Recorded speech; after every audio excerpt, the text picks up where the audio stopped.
So my name's Chris, and I'm a registered psychologist.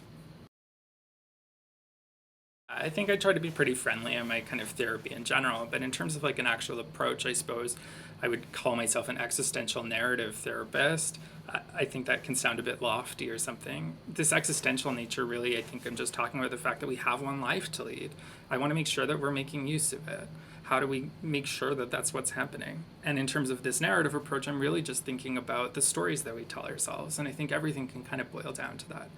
I also just really rely on this idea that we can always be accumulating new regrets in this life. How do we make sure that we're not just accumulating more?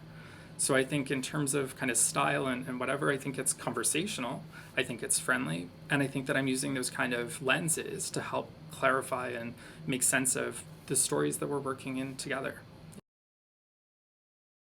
I think people are often coming to therapy from a super vulnerable place. So I think trying to just be slow, accept their kind of pace, work with you where you're at. I'm not here to push.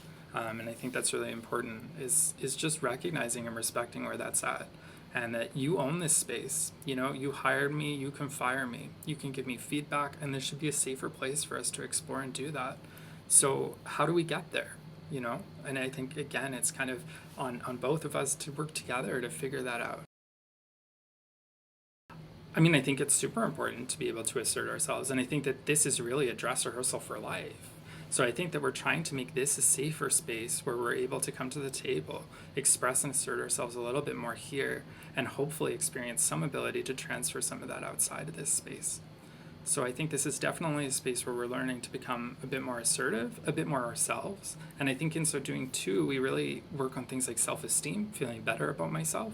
Because if I'm not able to do those things outside of here, I can only imagine the problems that might lead to. I think a lot of the time people are coming to therapy and they don't really know why. They're not really sure what's wrong in their life.